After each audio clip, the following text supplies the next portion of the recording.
Hey everybody, I'm Quinn. I'm Scott. It's time for the Almost Friday show for March 3rd, 2011, and it's episode 50. We've hit a milestone. We can retire in 5 years. Yeah.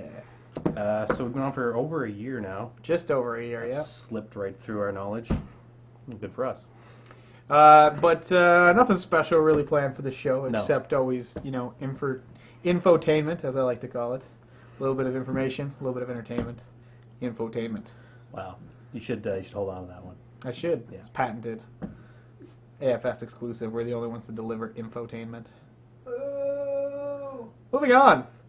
And off the press this week, BBC iPlayer has been announced and is possibly coming out to people not in the UK. Yeah, for a reasonable price, which we talked about earlier, being like, hey, we're going to release it to not British. But no, it's actually happening, so they're following through, which is kind of nice. Also, if you were waiting for a reason to buy a 3D TV, it's finally here. The porn is coming. Yeah, which, you know what? As soon as porn's on a format, it's there for good. I'm kind of terrified of the idea. It's the only reason Blu-ray is coming out at the television. It's the only reason Blu-ray is still here. Porn. That's true. Yeah. Then we're going to the gutters. It's time for lightning round.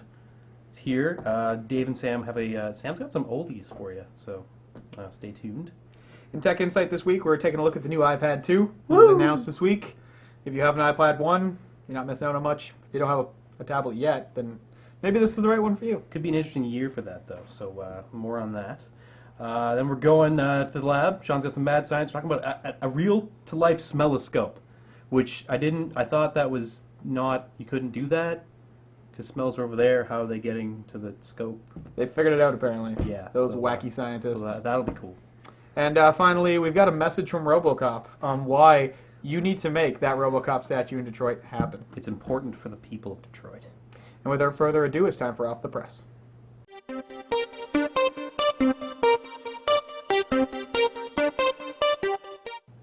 Hey everyone, welcome to Off the Press for this week. The big giant news of this week is the 3DS came out in Japan. Yes. Gonna be another month here, here and in Europe actually. It's gonna be another month. But first day sales And Australia. And Australia. Well, Australia's getting it at the same time we are. Actually, a little later, I believe. Yeah, they usually get things a lot later because they like flip things upside down and stuff, and That's bizarre. It's a hassle. Then they got to drive it on the other side of the road. Yeah, it's mostly the upside down thing that gets them. But anyway, first day sales of the 3DS pretty good. 400 Complete sales. It's complete sellout. So 400,000 of them sold on the very first day in Japan. now there's differing reports, both that there were lineups. Yeah. And there are also reports that there, in fact, were no lineups because of all the pre-purchases. I have a feeling it has something to do with like some in the big cities. You know, like when we get like an iPhone launch in North America, New York, San Francisco is lineups. But if you go to Washington or like Alabama, If or you go to something, like, there's no I was going to say Hoboken, but that's actually a full-on city. yeah, that's like right next to New York, so there's probably still lineups there. So if you go to like somewhere in Alabama, Yeah, so it's that probably is not just a the major difference city. between lining up at a Best Buy and lining up at, or not lining up at Bob's Gaming Emporium, who only got like 10 3DSs that were all accounted for on the first day pre-order. But it was interesting, though. I found it interesting that so many of them, that the majority of them, were sold pre-sold. Yeah. So that's interesting. It's neat to see that. I think that's. It sort of feels that that's how things are going to be going. Yeah. I want this, and I'm going to pre-order it. Even if the 3D isn't awesome, it's kind of gimmicky, the actual hardware in the 3DS and the screens actually do look really good. Like the early reviews that came out before the first day sales, and then the reviews that came out after the sales were like, yeah, the 3D gives me a headache, but once I turn it off, man, this screen is gorgeous. So that's pretty good. Keep following on the 3DS news. In North America, well, only the States, not sure about Canada yet, the 3DS is going to be streaming 3D movie trailers as well as game trailers and like game demos and screenshots all in 3D. So advertising. Advertising. They're going to be streaming advertising. But also kind of cool for when you want to show your friends, like, oh man, check out this sweet game I pre-ordered or something in the 3D trailer. It's neat. There's an advertising culture now. Yeah. It seems like. So neat. It's funny but because that is all. I've seen a lot of dystopian futures where they're like, the world is advertising, and it's true. It's kind of turning true, and I think it's happened so subtly. It's like that scene in Back to the Future where he's standing outside a movie theater and there's like the Jaws 3D advertising comes out at him. Also in the States, AT&T is going to be offering Wi-Fi hotspots for the 3DS, so places like Starbucks, And McDonald's, and they stuff. keep saying Starbucks in the articles. I was Well, like, 'cause so AT&T Starbucks and places like Starbucks. So Starbucks. Yeah, and- so Starbucks. Well, because AT&T basically does all the free Wi-Fi in pretty much all the Starbucks across the States, kind of like how Bell does most of the Starbucks in Canada. I'm wondering how soon it's going to be before someone is able to sit there and say, I don't feel like paying for stuff. Because typically when you go into a coffee shop, they will give you a little code that allows you X Yeah. number of minutes of internet time. Yeah. And someone's eventually just going to be like, you know what? Here we go. I got a code, endless time on Starbucks, which seems kind of petty, but Yeah. I'm sure there's a lot of people that walk into Starbucks to get Wi-Fi just to update their apps or something. I don't do that. No, I don't do that either. I've never done it before. What are you talking about? Okay. Moving on. Moving on. Keep staying with the 3D. 3D porn. Ah, finally. Only available in Europe right now. I'm wondering though, like, because there's an interesting article, an interesting mention in the article. They're not sure where all of this footage is coming from. Yeah. There's But they're saying 30 hours a month. 30 hours a month, cycled between hardcore and softcore porn, and it's pretty much only airing between 11 p.m. and 5 a.m. You know, think of the children and all that stuff. Think of the children. Think of the children. So this is Penthouse's channel. I think Hustler is Hustler's coming out the with other one, later this year. So Penthouse is really beating them to the punch, but is there Yeah. enough 3D adult content to go around 2 channels? I don't know. But I'm wondering if you could sort of play with the 3D aspects and make things look bigger. I'm not saying what, but whatever. You know, you have all sorts of things poking and prodding out of your screen and kind of bouncing up at you, but Yeah. yeah, I'm not sure how well that's going to translate into porn, or translate into 3D. But like a lot of people say that. I'm actually kind of curious. Me too. I'm not Mostly a from porn a aficionado. Yeah, mostly but from like I wonder how this works kind of. I want one of my friends to get it, and then I will go and visit them for 10 minutes. And then accidentally channel surf to the porn channel. What happened? I tripped and the glasses fell on my face, and I turned on the TV to porn. Dude, no, I was just channel surfing and the remote got stuck. I had nothing to do with it.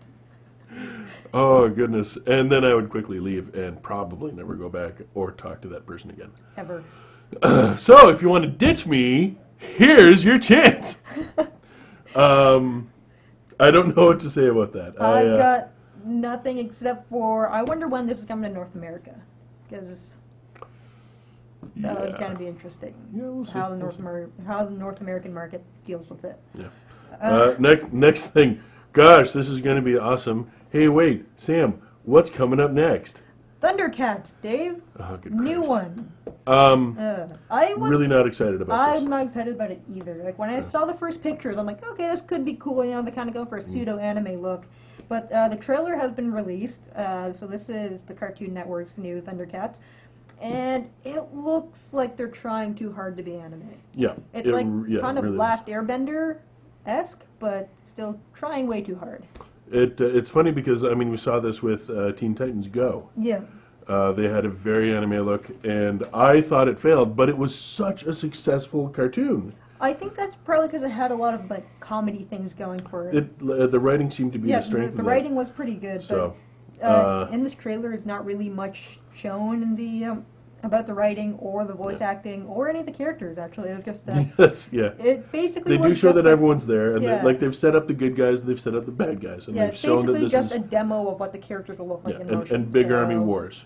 Yeah. So they're going for the epic Yeah, scale. it could on be this like one. Airbender and redeem itself in the writing, but I'm not a Thundercats fan, so I'm Yeah, not sure neither that am I. my commentaries. it was a little bit Valid. before my time. I'm so- not looking forward to it. When the comic came out, I believe Dreamwave put it out. May have been Image. At any rate, when that came out, I was like, but there were so many people who were really hyped up on it, and we're not disappointed by it. Okay. So maybe the same thing will happen here. Maybe. We'll see. We'll see a lot more furry cosplay, that's for sure. Interesting. I look forward to the coming convention season. Alright, so moving on to something a bit more tech insight than what we usually cover in this segment. A little while ago, Scott and Quinn talked about the BBC iPlayer going international. So a bit more had rolled out about the BBC iPlayer. The big news is that it's going to be fewer than $10 American per month for the international users. It's pretty exciting. So basically, Dave, you're asking earlier what this actually means, what this is. Well, the big thing was like, what is the difference between this and Netflix? Yeah, the biggest difference between this is that it's content made by the BBC or content that is shown on the BBC over in the UK. Because in the UK, they basically get it for free as long as you pay the tax that goes with it, which is why that they get the BBC for free and get all this stuff for free. But over here in North America, we don't pay that tax, so they would have to charge us. It was confusing, though, because we were discussing it as a group earlier. Yeah. Because you don't have to pay the tax. Yeah. And yet you can, I guess it's kind of like hijacking the signal. Yeah, it's at any rate, it's confusing. Living over on this side of the pond, we're not too sure how it works. But what we do know... You're just brutes. We're North American brutes. You and your old uneducated stuff, whatever, man. So what this does mean is that we can legally watch Top Gear the day after it's released, or legally watch Doctor Who the day after it's released. For the low price of less than $10. $10 a month, which is totally worth it. That's pretty. That seems pretty good. Yeah, like if you're really into drama and history and all that stuff, totally worth it for you. Because put in some really quality stuff too. Definitely. I like it anyway. Yeah. I know it's not everyone's cup of tea. If you want to catch up on your old shows, mostly British seasons are shorter than North American seasons, so instead of forking out $60 for the DVD, you sign up for 2 months, $20. You can watch your shows. Done. That's cool. What's also cool is this is going to be available for iPad, iPhone, and possibly Android. Ooh. Which is kind of exciting. Well, for Android users. Yeah, which, for like all two of us. For all Sam. Anyway, and a last mention of the segment of our main stuff this week. Oh my god, this is gonna be like crazy. I am looking forward to the upcoming convention cosplay season now. So Entertainment Weekly has put out a picture of Hugo Weaving as the Red Skull. Yeah, it's pretty groovy. In his full costume, finally seeing the mask and everything. Yeah. Now, an interesting point for the comic geeks out there, and I don't know how geeky you have to be to notice this, but in the picture, Hugo Weaving, dressed as in his full garb, has on his belt a Hydra insignia. So I guess he's going to be an agent of Hydra. That's one of the organizations in the Marvel universe. You got Hydra, AIM, there's a bunch of different people who do stuff. Mostly crazy acronyms that I bet a bunch of people sit in a room and, think about for hours. So, but this picture is pretty awesome. What I noticed, though, no swastikas. Yeah. And I'm wondering if that's maybe why they're going with the Hydra angle rather than the Nazi angle. Because in the comic books, he's hardcore Nazi. Oh, yeah. There's just no... Well, yeah, Captain America is, like, to people of my age, it's mostly known as a World War II superhero. He fought the Nazis, Yeah. So maybe Nazis do make an appearance. Maybe this is, like, Red Skull's outfit later on in the movie, or, like, his present outfit or something. But anyway, the costumes in that movie, awesome. It looks... Yeah, like I was saying earlier to Sam, it looks like a very nicely designed, at least for as far as the costumes and some of the cinematography I've seen. Nice stuff. It looks really sharp. And to wrap it up quickly, we're just going to do the new releases in theaters this week. One that you're really excited about. Very excited about. I really want to see this. Yeah. Adjustment Bureau. Sweet. I think it'll be really cool. It looks really cool. Up next is Beastly. This is kind of a modern retelling of Beauty and the Beast. It's kind of aimed at the teen crowd, but it looks like a pretty interesting genre movie. So, we'll see. I was watching the trailer. I really got teen Twilight crowd. But the makeup looks kind of cool, so that's why I put it in the list. Rango is coming out this week. I had no idea who was in it, and I find it interesting with a lot of these animated movies. You start seeing the list of all the talent that's in it, when it used to be like, oh, hey, there's a name I recognize, and now it's like, wow, there's this whole list of people I recognize. Yeah, it used to be like, oh, that guy, oh, he was in Pokemon or something, and then now it's like Johnny Depp, Cameron Diaz. Oh, okay, whatever. Oh, just them? Oh. Yeah, I guess so. Blu-ray, what's coming up? DVD and Blu-ray. We're Oscar winning or nominated 127 Hours. We have Faster, which is speed on a train. Reboot seasons 1 and 2. Yay, finally. And then from the Disney Vault, we have the Bambi Diamond Edition, I believe. Limited time Sounds only, all that Disney stuff. Yeah, so Yeah. it's been brought out. Games. What do we got for games? Pokemon Black and White coming out Sunday, March 6th, because Nintendo hates people that works at gaming stores. We also have Fight Night Champions For 360 and and the PS3. PS3. Yeah. Graphics look slick on that. Gameplay, I'm not sure actually. And then we had the new MMO Rift. It's made by a bunch of people that jumped ship from a bunch of really other successful MMOs. Early reviews are glowing for this game. Wow. My computer's not good enough to try the demo, but I'll get back to you later. And one last thing, bringing this segment right back around, the 3DS came out in Japan this past week. Yay, so if you're Japanese and you're watching this, seriously, send us a note. Really interested in seeing what you guys have to say about this. We have to still wait to see it. Yeah, there's definitely American reporters who have got their hands on 3DS from Japanese friends or imported or their company gets it or whatever, but If you get, Pretty please cool. send us a note. yeah. And that's it this week for Off the the Press.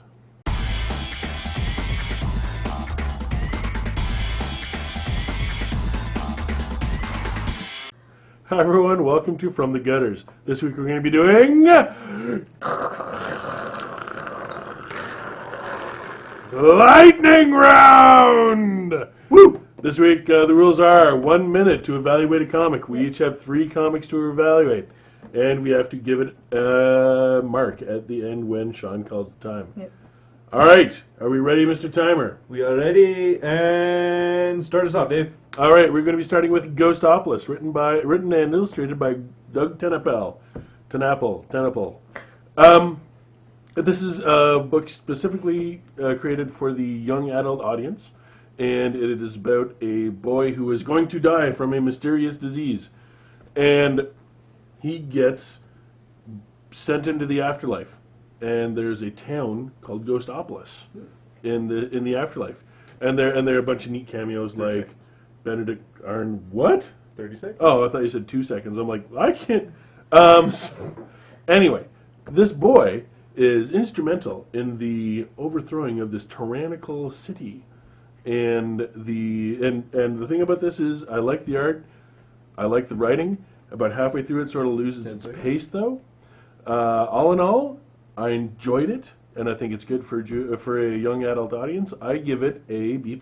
Excellent. Awesome. 58 seconds and, no, 58.9. 1.1 second left. Alrighty, Sam, take it away. All right, I'm going to do Turf number 2, written by Jonathan Ross, illustrated by Tommy Lee Edwards. I believe I did Turf number 1 here a long time ago. So this is a pretty old book. I'm only doing it because I have an unread pile about this big. So Turf number 2 obviously picks up where Turf number 1 leaves off. So it gives us a bit more background about the vampire mobsters, as well as some of the regular mobsters in 1929 New York. And we finally get to see the aliens, although very, very briefly. We know that they have super laser powers and stuff, and Cool spaceships. and very cool spaceships that crash. And near the end of the book, one of the mobsters fleeing from the vampires on a hit gone bad meets up with one of the aliens, and weird stuff happens. You're not sure if the alien eats him, or if he's alive, or if the alien heals him, 10 or seconds. what's going on here. So, just like the last book, the art is really slick. Oh, stunning. Love it. Yeah. The writing clips along it's really wordy, but it doesn't feel long. Like, it works. And It's the a good read. the way they're written is I can actually hear the different accents as they're written, except for some reason I keep putting Russian as the vampires. But that's probably a problem with me not doing accents. Overall, A. Excellent. 1 minute, 16 seconds. Ah.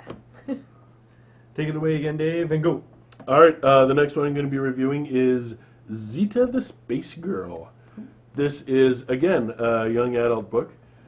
This one was illustrated and written by Ben Hutke. I don't know how to pronounce his name. Hatke. Maybe Hake. At any rate,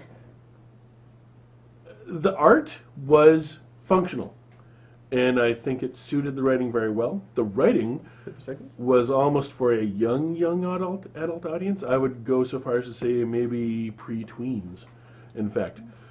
Read really quickly, and the stuff where and the parts of the book where there were not a lot of writing, the panels were illustrated such that what was happening was clear. Good book for what it was. For the what I believe the target audience to be, I give it a minus. Excellent. 1 minute, 2 seconds. Alrighty, Sam. Next book.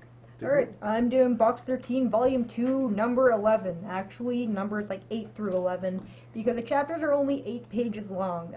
Special thing with Box 13 is it's pretty much written for small devices like the iPhone or Android phones. So in Volume 2, instead of traveling all across America, the writer and the other girl, which we find out more about in this volume, travel around the world to pick up more people who are like the writer guy. So this really turns out to be like a globetrotting Mission Impossible, James Bond type thing, but they really pull in a lot of supernatural astrology type things in these issues. The first book was really like a big intro. Yeah, the first book For definitely this a story. big intro. It introduces you to the two main characters as well as the main organization. This just blows everything up. The art definitely improved. There's definitely more detail in the backgrounds and some of the foregrounds, and I still like the use of like the couple of colors per chapter. Overall, though, just because of its sort of weird form factor, I'm just gonna give it like a B+. Just because everything just feels really short about this book. It's a little bit rushed, but still a good read, good popcorn read. Minute, 10 seconds. Take us away, Dave. All right, the last book I'm going to be reviewing tonight is Takio, a highly publicized young adults book written by Brian Michael Bendis and his daughter Olivia, and illustrated by Michael Avon Oeming. The writing, the concept basically was, as I understand it, created by Brian Michael Bendis' daughter Olivia, and then Brian Michael Bendis provided the story structure and the dialogue. Writing was average Brian Michael Bendis. The art by Michael Avon Oeming I thought was horrible, and I don't really enjoy his art to start with. It's functional artwork, but I was very disappointed. I really didn't enjoy the art in this one, and it was so bad, in fact, that it distracted me from how much I normally would have enjoyed Brian Michael Bendis' writing. What it is two girls, two sisters, get superpowers when they visit their friend's house to see what's wrong with her, but there was a device that exploded in the basement from their friend's father. Their friend gets imbued with powers, and these two get imbued with powers. There's like a 13-year-old and a 9-year-old, I believe, are the Powerpuff two people. Girls, what? Yeah. And the whole time, the 9-year-old talks super cool, like really cool dialogue that I haven't known any 9-year-olds to actually use. But it was a cool read, not a great comic. The balance of this is thrown off, and ultimately it suffered for it. I'm going to give it a C. Oh. Alrighty. Damn near 2 minutes. Yeah, I'm sorry. Take it away, That's Sam. what Final happens book. when I complain about things. Well, that's a good It's review. true. Yeah. Take us away for the final book, Sam. My final book is The Magdalena No. 5, written by Ron Mars, illustrated by Nelson Blade II and David Marquez. And the cover by Ryan Sook, which is gorgeous. It's a pretty sweet cover. So basically, Dave just handed me this book. I'm like, hey, it seems pretty cool, interesting premise. So basically the premise is that She's a nun. yeah, she's a nun A warrior fights nun. that fights for the Catholic Church to take down the son of the devil. So, That's basically what I got out of it. I'll see. It's really a cool concept. I'm not doing it justice because I suck at elevator pitches. So in this issue, her and her partner are captured by the evil cult, and I think in the previous issue they tried to kill the son of the devil. So what I got from this issue is they're captured by the evil cult. They break free, and then at the very end, they're spoilers. They confront the boy, and then the nun is like, you're not the real devil's son. And then the devil shows up out of the blue, and then he's like, yeah, see, that's my dad. I'm totally the devil's son. The art, it works for what this is. The writing, I really enjoyed this, and I really enjoy the premise of this book. So I'm picking it up in trade, but this issue I'm definitely just going to give it like a B+. Mostly because I jumped in cold. I'm sure if I read the other 4 issues leading up to it, it would make more sense. But it's really cool. All right, that's it this week from the Gutters. We'll see you next time. I'm Dave. I'm Sam. And I'm Timer Sean.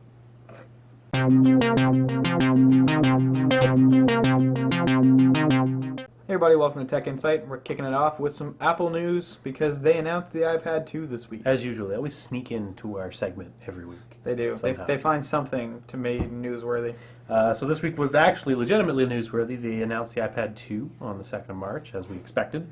And there was there was no surprises at all. No. But it wasn't a necessary refresh for sure. So you've got dual-core A5 with some seriously bumped graphics performance. Yes. They're claiming 9 times as fast graphics performance as the... So the A5 is a 1 gigahertz dual-core processor. So that brings them on par with everyone else. Now, the original iPad, I believe, had 128 megabytes of RAM. We have no idea how much RAM's in the new iPad. But I've heard some rumors that it's only 256. I don't think that's as big a deal as long as we're using it well. I suppose, yeah. I mean, like, the PS3 has, 12 megs of video RAM, and it's mind-blowing, so... Yeah. That's not. I think that's why they didn't release the spec, because it's not that important. People are going to go, oh, it's not enough RAM. Well, the iPad doesn't use RAM like the PC does. Apple really doesn't like to put out technical specs on this kind of product Not because really. they feel that it's irrelevant. They like the comparison thing. It's 4 times as good. Yeah. They like to do that. Yeah. It's also thinner, which is really good, because Yeah. the old iPad was a little large to be It's carrying actually around. thinner than an iPhone 4. A little bit, yeah, Yeah. slightly. Which 8.3 millimeters versus, I think, 9.4 or something on the something iPhone like that. 4. Yeah, so a lot thinner. They dropped 0.2 pounds as well, so Yeah, it's which is good. 1.3 pounds now. Still heavier than some of the other tablets, but they're all in the same range-ish now. A lot of people, after they had their hands on, really said it felt like a new device. It didn't feel like the iPad 1. It really felt like a new because experience. if you play with the iPad 1, it feels heavy. Yeah.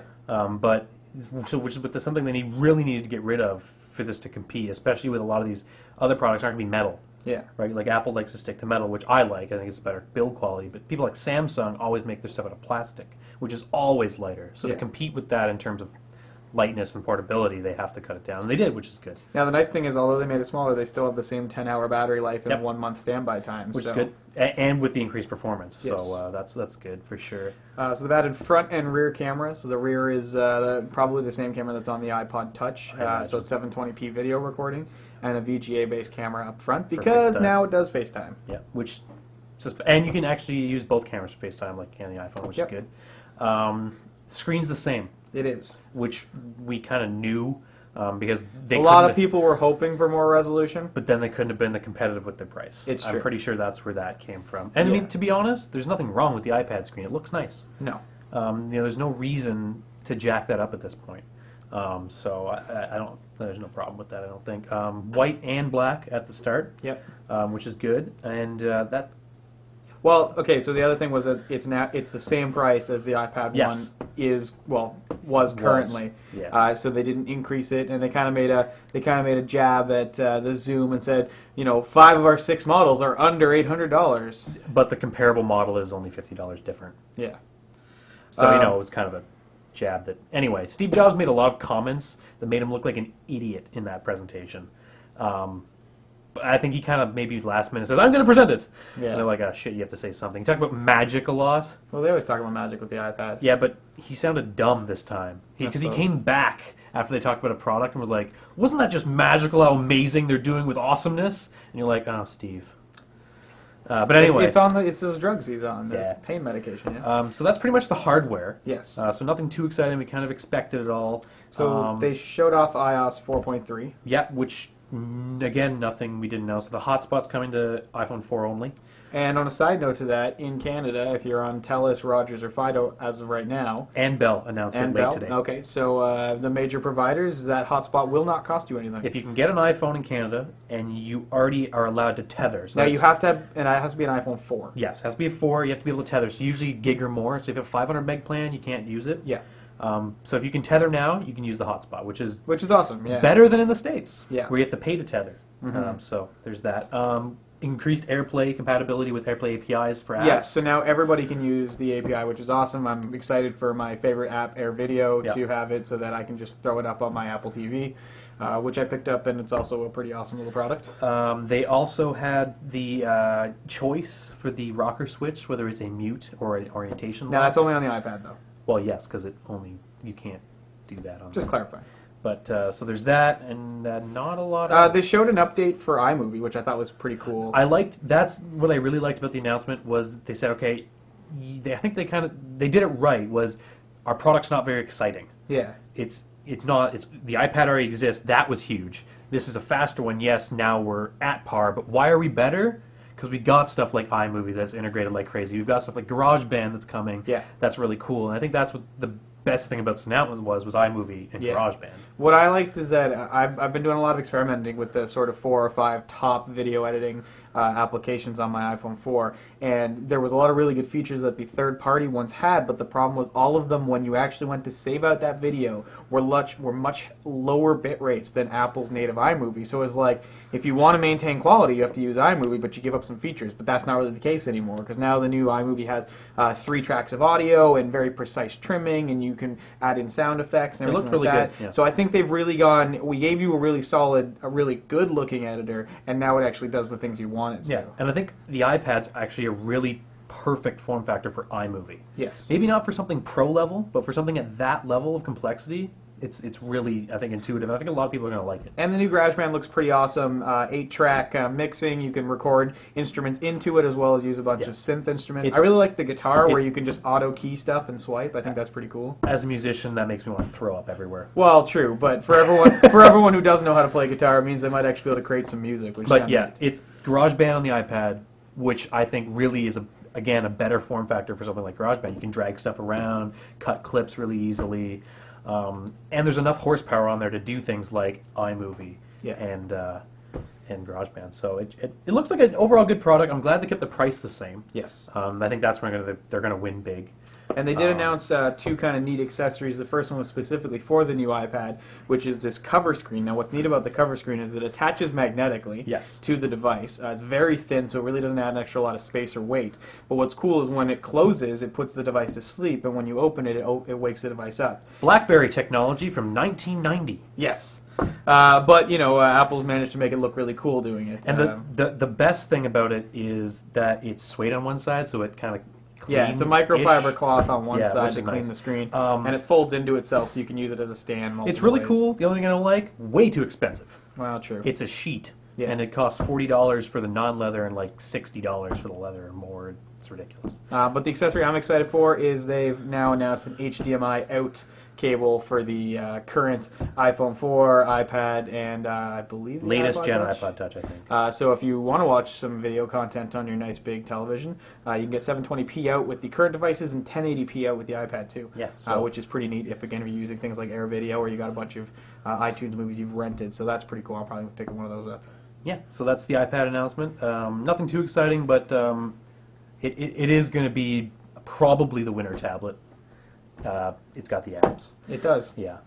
Next up, Playbook announcement, kind of maybe rumor.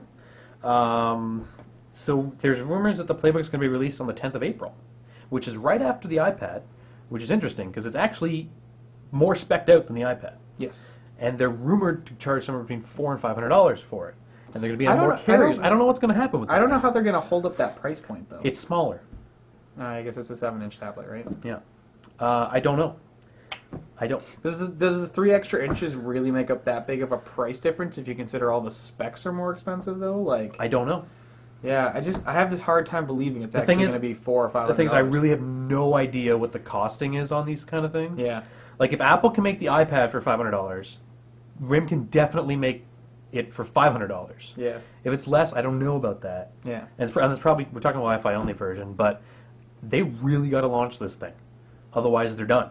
Even if it's way better and they get all the apps magically, they're done if they don't launch it soon. It's true. And on top of the playbook, there's also been a lot of rumors about Android apps working on Blackberries and the playbook, and that's kind of just all up in the air. And people are saying, "Oh, it's good for RIM. Oh, it's bad for RIM." And it's people, calm down. Wait till we actually have something to talk about. Yeah. If Android apps ran on the BlackBerry and they ran properly, I think it'd be a good thing. I think it'd be a good thing. I don't see how BlackBerry can fail from that. No, and the thing is, because the BlackBerry is based on QNX, I think it's very easy to do. Yeah.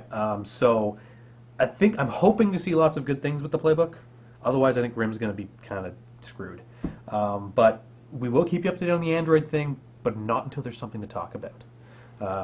I just want to point that out because a lot of people, it's been all over the place and I'm sick of it.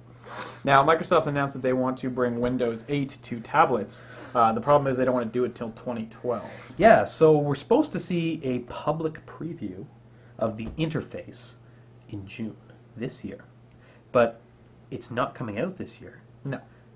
Which means a fast dev cycle for Windows will be coming out next year. But that's way too late. Yeah, Microsoft seems in a recent trend to be basically saying, yeah, we'll wait a long time for our stuff. And you know what? Nokia Windows 7's phones, we're going to wait a year. And, Well, that's Nokia, not something. Yeah, but Microsoft might have something to do with that, you know? But and you know what? There's not going to be a Nokia that's going to say, hey, we're going to make tablets that are only running Windows 8. It's not going to happen. Yeah. HP, big PC manufacturer, they've got their thing. Yeah. Apple's obviously never an option, but everyone else is jumping on board with Android. Probably not Windows. Probably not. And you know what? The only option right now for Windows is to use that crazy Windows Embedded, which looks really awesome, but no one's done anything with it. It's true. Because Microsoft is specifically saying, no, it's not for tablets. Yeah. Even though we saw a sweet demo of a tablet running a really nice UI based on that. But they're like, no, don't do that. So, I don't know. I think Microsoft's probably out of the tablet game. Not that they need to be in it, No. but they're really trying things. It's not working for them. So I don't know. I mean, Microsoft's still a software company, so it really is irrelevant whether they join the tablet game or not. They're Yeah. still going to be the largest used operating system on the planet. And at the end of the day, they're not going to make that much money off tablets because they're just going to license their OS to HP or Dell or someone Yeah. for like $15 a pop. So Microsoft, make Windows really, really good like you did with Windows 7, you'll be fine. You still got Office. Everyone uses Office. Concentrate on your core businesses, for the love of God. So in more Microsoft news, IE9, might be coming out soon. Yeah, so apparently the 14th of March, which Okay. is soon. IE9's really good. I've been on the beta since the beta was public. It's really good. It's my backup browser. The beta is my backup browser. I use it well before Firefox. That says a lot. Like I browse the web a lot. Chrome's still... It's really sad to see how far Firefox has fallen. Firefox is... I would never use it. Even on a Mac, I would use Chrome before I... it's not there. Well, on but a Mac, you're just going to use Safari anyways. yeah, I use Chrome for something. Safari's a little stupid sometimes. Yeah, I guess. Yeah. But anyway, IE9's really good. So if you are on PC, if you're using IE8, for the love of God, upgrade when it comes out. So IE8's awful. Corporations, quickly. Yeah, Because then we that's can not have gonna real browsers. Real browsers, not they're just getting IE8 now, so. happen. Yeah. But, it's actually really good. I'm telling you this. I'm not a big Microsoft fanboy, but IE9's really good. So check that out when it comes out. Some quick Bing news. They're number 2 in the world now. They bypassed Yahoo. They're at 4%. It doesn't mean anything. 4% is their share, Yeah. and they're at number 2. Yeah. Which is, it means, well, because what's going to happen is Yahoo is going to switch over to Bing, Yeah. and then they'll be 7%. And the other 93%. To Google's 89.96. Oh, that's the breakdown. That's Google's, yeah. Ah. The rest is other random search engines. I see. Yeah. Yay, Bing? I don't know, Bing's fine. I guess the thing is I don't understand the point of being in a search engine race right now when Google has wiped the floor. Like, Somebody's got to do it. but why? Well, if you have that attitude, then we'd only have one of everything. No, I know, but I mean, search engines are search engine. You're just trying to, it's an ends to a means. If one works really well, why bother trying to, I mean, I guess I feel like it's not really a scenario of who's going to do a better job. As long as they both get you to the answer, then why, But on the other side of the coin, that how makes it really easy to compete. I suppose. because Bing's baked into IE, which Yeah. is the only time I ever use it is if I accidentally forget to change my default or if I'm on someone else's computer. Yeah. But, you know, if you search something, 90% of the time, you're not going to notice you're on Bing. You're just going to, oh, I've searched it, this is what I want, I found it, and you move on. Yeah. I don't know. I switched to Bing for like a couple months, and when it came out, it's the same. So, I mean, good for that. The only thing I would like to say is they came in from 0 to 2nd in a year. Yeah. So, I mean, Microsoft did something properly, which, you know, is rare. So, that's got to be it. And finally, for your Canadian content this week, a little bit of update on CRTC and what they've been charging for you now. Yeah, so remember last year you got all those crazy ads where it's like, don't make broadcasters charge, or, you know, support your local TV station. So the way it was set up is local TV stations broadcast over the air, so you have an antenna, and that's free. So Rogers was simply distributing that signal without paying them. Okay. Because they were like, if you can get it for free, why should I pay you? Yeah. So what happened is the CRTC said, actually, you should be paying them. And Rogers was like, fine, we'll dump it on the consumer. You know, if you say you have to charge $10 per customer, that $10 goes directly to the customer. So the CRTC kind of wish-washed, and then they made the decision. That coalition of like Rogers and whoever challenged it in court. Court decided, yes, you can charge them. So places like CTV and Global, who run local networks that broadcast over the air, are now going to be able to charge Rogers to carry those streams, or Bell or Shaw or whoever. So potentially you could see your cable bills going up. Now there's going to be an appeal, as there always is. It's really annoying that something that we can get for free just because Rogers has made it slightly easier for you to get it now has to cost you something, Well, that's Rogers' point of view. I suppose. Oh, Rogers was fighting for us? Well, they don't want to charge you more because they don't want to pay it. Yeah, okay. But the broadcaster's saying we need this money because otherwise where are we getting our money? Right? Because most people aren't using antennas anymore, so they were kind of going on the fact that most people get us through you, so why aren't you paying us? Yeah. So it was kind of... But it's not like when you went out and bought an antenna, that money went to... No, it didn't. It went to the antenna. So, I mean... This is not Britain.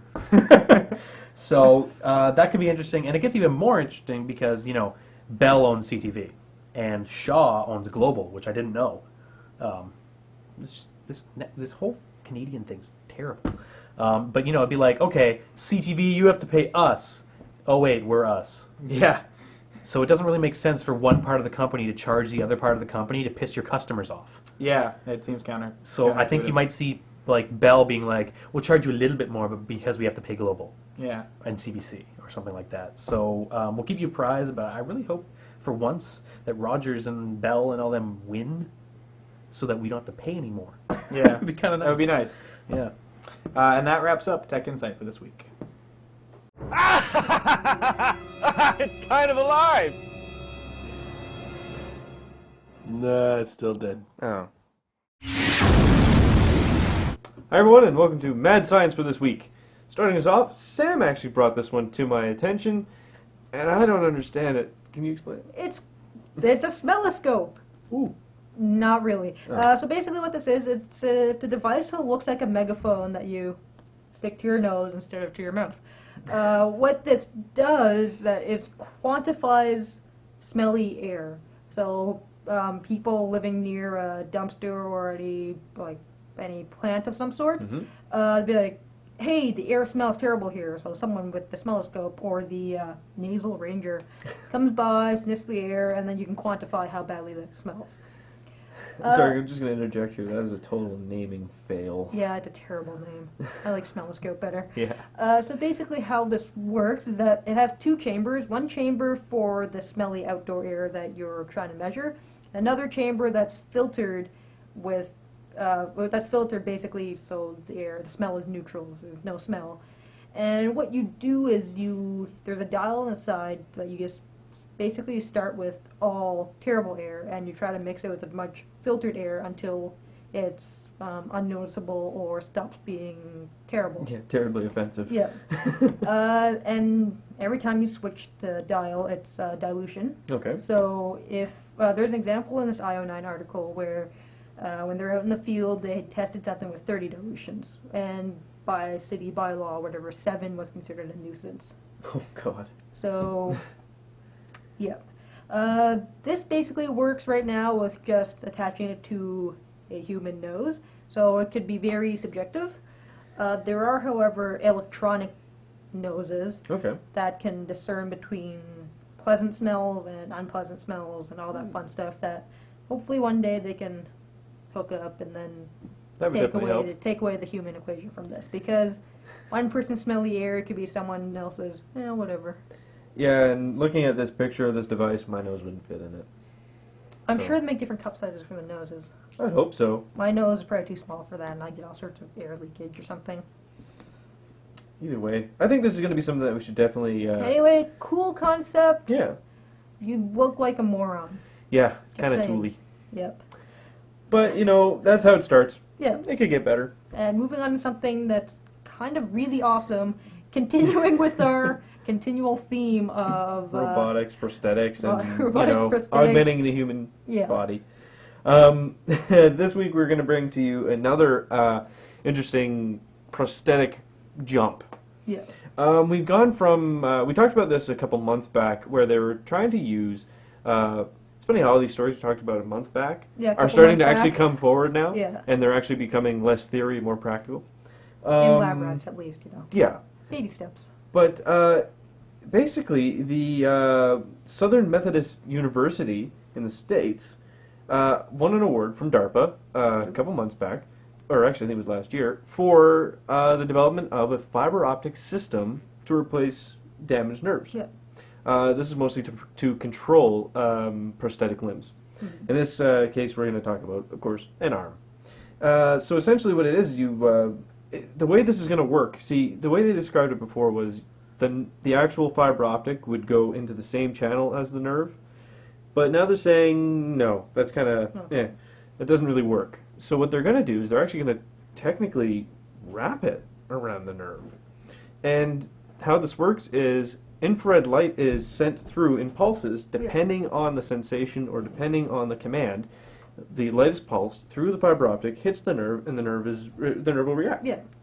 So if it's, for instance, the example they give is if the hand is on a ball, it will be able to signal to the brain, I'm holding something round. Yeah, something round as opposed to putting it on this podium, which Exactly, is something which is flat. something flat.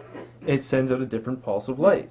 And vice versa, when it comes to moving it, they attach it to, of course, the motor nerve, which actually deforms around the fiber optic and causes the different shift in signal. Mm-hmm. So I think for the motor nerve, they have a constant signal going through the fiber optic, and then at the deformation of the cells of the nerve, it'll actually It triggers trigger the it. Yeah. mechanism So in when the you limb to move. exactly when you sit there and you think, oh, I'm gonna tap the table, Yeah. well, it'll actually do it. Or I'm going to reach for my drink. Exactly. It's not going to just sit there, compute for a while. It should just be pretty quick and Yeah, be instantaneous. like, oh, I'm going to grab my drink. There's my drink. The reason why they're using fiber optics is because apparently using copper electrodes very damaging to the body. Mm-hmm. And we've High actually rate of known this. rejection and all Exactly. that We've known this for a terrible while. And so basically they're thinking of using just, whether it be just regular glass or some other kind of polymer to carry the signal, which won't react with the body in a negative way. Yeah. There's a few out there that are currently in testing, and it could come out nice. It's like when in like the body piercing world, like glass jewelry is considered better for your skin than metal jewelry because less people are allergic to glass. Glass is not doesn't do all the crazy things metal does. And all that. Exactly. All that sort of thing. And well, they're hoping, they haven't done it yet, but they're hoping to have this working for a rat soon, trying to make it so that they'll stimulate its right leg to move. Cool. Which kind of freaked me out if only one of my legs is moving at my command. So we're going to be keeping, of course, another close eye on this one because this is getting really cool. Yeah. The whole idea is that fiber optics can carry way more data over less lines, so you can actually have all the sensations of touch. Yeah. And then pretty soon the Special Olympics would be the Awesome Robot Olympics. I don't think it'd be special anymore. I think it'd just be called augmented. The Awesome Robot Olympics. Yeah. Olympic Committee, go for that name. Yep. So that about wraps it up for Mad Science this week.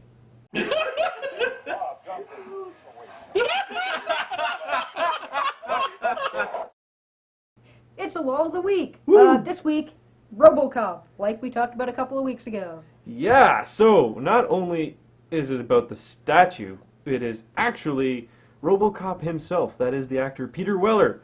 calling out to all fans and all people of Detroit to allow this statue to be built. Or something, Like that. maybe. Citizens of Detroit, Peter Weller here. Back in 1987, I played Alex Murphy, better known to you as Robocop, a good policeman that some greedy punks turned into a heavily armed cyborg. Well, Mayor Bing, if that in fact is your real name, was it silly when Murphy sacrificed his very identity to fight crime? Was it silly when Murphy cleaned up drugs in Detroit to save the city from being demolished? Was it silly when Murphy battled the super robot Kane, tore out his human brain with his bare hands? All you could see was his spinal cord all wriggling around and stuff, and Kane was screaming, "Ah! Ah, ah!" All for you, citizens of Detroit? I don't find it silly at all. DCT, find out what it means.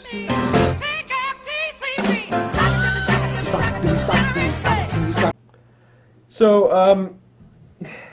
I'm not sure what his message was, but it was damn funny. it was hilarious. And I think he likes the idea of the statue, but he also thinks, oh my god, these people are stupid. Yeah. You get from it that it's very much a... It's the sci-fi captain at a convention thing, you know? Yeah. I love the attention, but man, you guys need to get a life. But if you didn't see it in this clip, it's actually really funny because they keep superimposing his face onto a lot of different monuments. Like the Sphinx. Yeah, and the Lincoln Memorial eventually gets his face on it. So there's a joke behind this, Yeah. of course, because, well, it's Peter freaking Weller. Yeah. I mean, He's a funny guy. he is. He's got a great sense of humor, but also RoboCop was awesome, and it would be really cool to see an actual statue risen. Yeah. Or raised. So it'd be really seeing him come out and say, "Do it," Yeah. is pretty good. Yeah. So that wraps it up for the show this week as well. Yeah. If you want to contact us, talk about RoboCop or the super awesome Robot Olympics, or talk about the comics we reviewed this week, you can email us at contact@almostfridayshow.com. Or you can follow us on Twitter at almost_Friday. Good job. Yay! And that wraps it up for the show. Watch out for the robots. They're out to get you.